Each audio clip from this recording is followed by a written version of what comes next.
মোৰ ছাত্ৰ-ছাত্ৰীসকল ইতিমধ্যে তোমালোকৰ কিন্তু এই তিনিটা লেচন ৰচনা কৰা হৈছে 1 নম্বৰ 2 নম্বৰ আৰু 3 নম্বৰ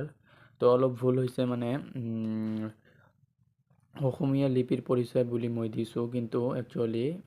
অসমীয়া লোক সাহিত্য অধ্যয়ন হয় চেপ্টাৰটোৰ নাম মই অসমীয়া লিপিৰ পৰিচয় বুলি দিছোঁ তো তোমালোকে এইটো মেনেজ কৰি ল'বা তো আলোচনা কৰোঁ আজি চেপ্টাৰ নম্বৰ 4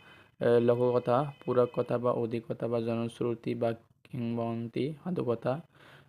প্ৰবাদ বচন যোজনা পন্ডৰ আৰু হাতৰ 4 নম্বৰ চেপ্টাৰটো এইটো হয় তো ডাইৰেক্ট আলোচনা কৰোঁ এইটো চেপ্টাৰ তো 1 নম্বৰ প্ৰশ্নবিলাক তোমালোকে কিন্তু পঢ়ি ল'বা এইবিলাকৰ পৰা আহে সাধুকথা বুলিলে কি বুজায় হাতৰ কি হাতৰটো ভেৰি ইম্পৰ্টেণ্ট হয় এইটো পৰীক্ষাত অহা গৈছে মই পৰীক্ষাৰ কেইদিনমান আগত মই কোৱেশ্চনটো ডিসকাস কৰাই দিম কোৱেশ্চনটো লগতে আছে মই এতিয়া নিদিও তোমালোকে আগতে পঢ়া ভালকৈ মই যিখিনি দিছোঁ সেইখিনি ভালকৈ পঢ়া বগতীয়া ফগৰা কাক বোলে এইবিলাক তোমালোকে ভালকৈ পঢ়ি ল'বা এইবিলাক 1 মাৰ্কীয় হয় 1 মাৰ্কী যেহেতু ইম্পৰ্টেণ্ট দিয়া নাযায় ইয়াৰ পৰাই কিন্তু আহে তোমালোকে এইখিনি ভালকৈ পঢ়ি ল'বা আৰু তেনেহ'লে ভেৰি ইম্পৰ্টেণ্ট কোৱেশ্চনবিলাক লৈ যাওঁ যিবিলাক তোমাৰ সেশন আৰু ফাইনেলৰ অতিকৈ ইম্পৰ্টেণ্ট যে এইবিলাক আহে পুৰাণ কথা পুৰাক কথা বা পুনৰাবৃত্তি বা অতি কথাৰ বিষয়বস্তু সম্পৰ্কে চমুকৈ বৰ্ণনা কৰা এইবিলাক হয় উত্তৰবিলাক ভালকৈ চাই লোৱা উত্তৰখিনি তো জনশ্ৰুতি বা কিংবদন্তিসমূহ কি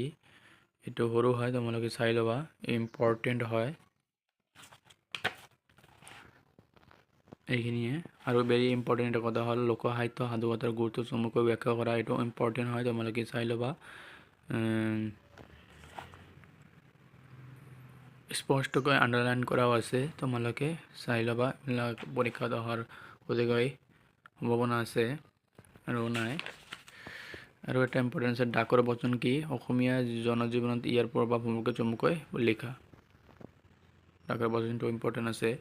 আৰু এটা লাষ্ট প্ৰশ্ন আছে এইটো বেছি ইম্পৰ্টেণ্ট নাই যদি তোমালোকে বনাই লিখিব পাৰিবা এটা বহুত ইম্পৰ্টেণ্ট কোৱেশ্চন হ'ল হাতৰ কি উদাহৰণ দি ইয়াৰ গুৰুত্ব চমুকৈ ব্যাখ্যা কৰা হাতৰটো বহুত ইম্পৰ্টেণ্ট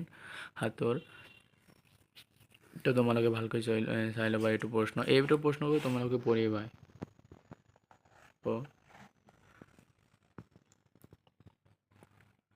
বিলাক সাধুকথা বুলিলে কি বুজায় এইবিলাক তোমালোকে বনাই লিখিব পাৰিবা অলপ ৰিডিং দিবা হৈ যাব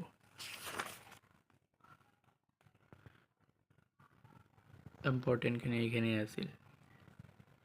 আৰু মই অহা ভিডিঅ'ত মই অসমীয়া লিপিৰ পৰিচয় দি দিম যেহেতু মই তোমালোকৰ ভিডিঅ'টোত অসমীয়া লিপিৰ পৰিচয় লিখি দিছোঁ যেহেতু ইয়াত অসমীয়া লিপিৰ পৰিচয় আগত আছিল বাবে সেইবাবে মই লিখি দিছোঁ কিন্তু চেপ্টাৰবিলাক অসমীয়া লোকসাহিত্য অধ্যয়ন হয় তোমালোকে কিন্তু চাই ল'বা মই ঠিক কৰি দি দিম টেনশ্যন নাই ইয়াৰ পিছত যাব অসমীয়া লিপিৰ পৰিচয় চেপ্টাৰবিলাক আছে মই চেপ্টাৰবিলাক মই আলোচনা কৰি দিম ইয়াৰ পিছত এইখিনি হয় অসমীয়া লিপিৰ পৰিচয় আৰু ভাৰতীয় লিপি এইবিলাক এইটো অলপ টান হয় যেহেতু তোমালোকে মই